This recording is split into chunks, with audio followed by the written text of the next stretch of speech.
తిరుపతి నిత్యం లక్షలాది మంది భక్తులతో కలకలలాడే కలియుగ వైకుంఠం. భక్తిభావంతో విలసిల్లాల్సిన ఆ ఆధ్యాత్మిక గడ్డపై ఇప్పుడు రాజకీయ కత్తులు దూసుకుంటున్నాయి. గత వారం రోజులుగా తిరుపతి నగరంలో జరుగుతున్న పరిణామాలు అటు భక్తులను ఇటు స్థానిక ప్రజలను భయభ్రాంతులకు గురి చేస్తున్నాయి. ఒకవైపు మహిళలను కించపరిచే సోషల్ మీడియా పోస్టులు లొల్లి, మరోవైపు గంజాయి కేసుల చుట్టూ సాగుతున్న రాజకీయ దాడులు. ఇరు పార్టీల కార్యకర్తలు రోడ్లపైకి వచ్చి పోలీస్ స్టేషన్లను ముట్టడిస్తుంటే ఏ క్షణంలో ఏం జరుగుతుందోనని నగరవాసులు వణికిపోతున్నారు. పోలీసులు సైతం ఈ రెండు పార్టీల నేతలను కట్టడి చేయడానికి తలలు పట్టుకుంటున్నారట. అసలు పవిత్ర క్షేత్రంలో నేతలు ఎందుకు ఇంతలా బరితెగిస్తున్నారు? Watch this vlog to special story.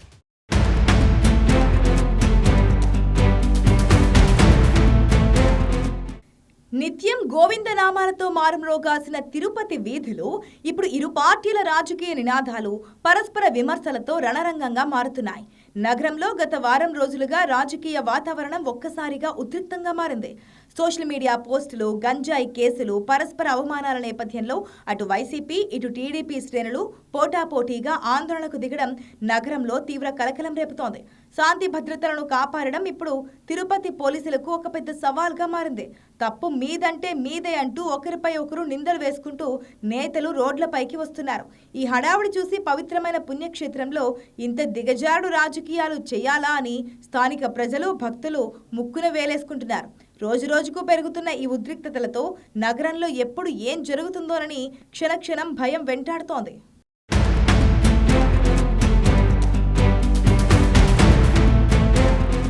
ఈ మొత్తం వివాదంలో ఒకవైపు వైసీపీ ఆందోళనలను తీవ్రతరం చేయడానికి బలమైన కారణమే ఉంది. తిరుపతిలో ఒక కీలక టీడీపీ నేత, ముఖ్య అనుచరుడైన మాచర్ల రఘురాం వైసీపీ మహిళా నాయకులను కించపరిచే విధంగా అత్యంత అసభ్య పదజాలంతో సోషల్ మీడియాలో పోస్టులు పెట్టారంటూ వైసీపీ శ్రేణులు మండిపడుతున్నాయి. మహిళల గౌరవాన్ని బజారున పడేసేలా కామెంట్లు చేసిన సదరు టీడీపీ అనుచరుడిని వెంటనే అరెస్ట్ చేయాలంటూ వైసీపీ నేతలు ఈస్ట్ పోలీస్ స్టేషన్ ముందు బైఠాయించారు. రాజకీయ విమర్శల కోసం మహిళల ఆత్మగౌరవాన్ని దెబ్బతీయడం దారుణమని, ఇలాంటి వారిపై ఐటీ చట్టాల ప్రకారం కఠినమైన కేసులు నమోదు చేయాలని డిమాండ్ చేస్తున్నారు. ఈ వ్యవహారంపై ఈస్ట్ పోలీస్ స్టేషన్లో ఫిర్యాదులు వెల్లువెత్తడంతో పోలీస్ స్టేషన్ పరిసర ప్రాంతాలు ఇరు పార్టీల కేడర్ మోహరింపుతో ఒక్కసారిగా హీట్ ఎక్కాయి. ఇదంతా ఒకెత్తైతే నగరంలో గంజాయి, డ్రగ్స్ లాంటి మాదక ద్రవ్యాల అక్రమ రవాణా పెరిగిపోతుందంటూ అధికార పార్టీ టీడీపీ నేతలు కౌంటర్ అటాక్ షురూ చేశారు. ఇటీవల తిరుపతిలో జరిగిన ఒక గంజాయి కేసులో వైసీపీ కార్యకర్త ఒకరు అరెస్టు కావడం ఈ వివాదానికి మరింత ఆజ్యం పోసినట్లయింది. గత వైసీపీ ప్రభుత్వ హయాంలోనే తిరుపతిలో డ్రగ్స్ మాఫియా పాతుకుపోయిందని, ఇప్పుడు కూడా వారే యువతను గంజాయి బారిన పడేస్తున్నారని టీడీపీ ఆరోపిస్తోంది.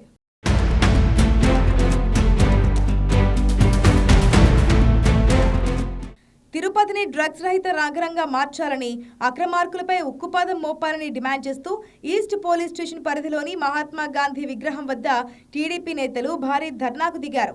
పవిత్రమైన పుణ్యక్షేత్రంలో డ్రగ్స్ విక్రయాలు సాగించడం భక్తుల మనోభావాలను దెబ్బతీయడమేనని కమలనాథులు, తమ్ముళ్లు ఆగ్రహం వ్యక్తం చేస్తున్నారు. ఇక పార్టీ నినాదాలు, పరస్పర విమర్శలతో నిత్యం నగరంలో ఎక్కడో ఒక చోట ఉద్రిక్తత కొనసాగుతోంది. పరిస్థితిని అదుపులో ఉంచేందుకు పోలీసులు తలలు పట్టుకుంటున్నారు. ఇరు పార్టీల నేతలు తిరుపతిలోని పలు పోలీస్ స్టేషన్లలో ఫిర్యాదులు ఇస్తున్నారు. అయితే ఈ రాజకీయ యుద్ధం ఇంతటితో ఆగలేదు.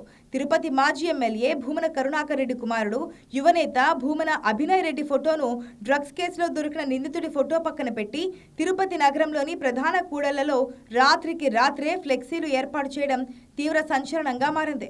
ఈ ఫ్లెక్సీల వల్ల నగరంలో పెద్ద ఎత్తున గొడవలు జరిగే ప్రమాదం ఉందని గమనించిన పోలీసులు, మున్సిపల్ అధికారులు రంగంలోకి దిగి గంటల వ్యవధిలోనే వాటిని తొలగించారు. స్థానిక వైసీపీ నేతల అండదండలతోనే తిరుపతిలో డ్రగ్స్ ముఠాలు చెలరేగిపోతున్నాయని, అందుకే ఈ ఫ్లెక్సీలు వెలిసాయని టాక్ నడుస్తోంది.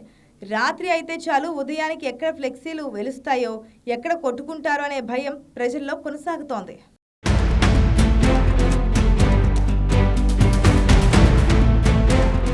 పోలీసులు ఎన్ని చర్యలు తీసుకుంటున్నా పవిత్రమైనటువంటి తిరుపతిని డ్రగ్స్ రహిత ప్రాంతంగా చేయాలని ప్రభుత్వం ఎంతో ప్రయత్నం చేస్తున్నా స్థానిక వైసీపీ నేతలు అండదండలతో ఈ అక్రమ డ్రగ్స్ ముఠా చెలరేగిపోతున్నారనేది టీడీపీ నేతలు ఆరోపిస్తున్నారు. అందుకే ఆరోపణలకు బలం చేకూర్చే విధంగా ఆ పార్టీకి సంబంధించిన నేతలే ఈ ఫ్లెక్సీలు ఏర్పాటు చేసుంటారని నగరంలో టాక్ నడుస్తోంది. మొత్తానికి తిరుపతి నగరంలో సాగుతున్న ఈ పొలిటికల్ హైడ్రామా పవిత్ర క్షేత్ర ప్రతిష్టను మసకబారుస్తోంది. నేతలు ప్రజలకు, భక్తులకు ఆదర్శంగా ఉండాల్సింది పోయి ఇలా బజారును పడి కొట్టుకోవడం ఎంతవరకు సమంజసమని సామాన్యులు ప్రశ్నిస్తున్నారు. పోలీసులు ఇరు పార్టీల కీలక నేతల కదలికలపై గట్టి నిఘా పెట్టారు. మరి ఈ ఫ్లెక్సీ వార్ ఎప్పటికి ముగుస్తుందో, తిరుపతిలో ప్రశాంతత ఎప్పుడు వస్తుందో వేచి చూడాలి.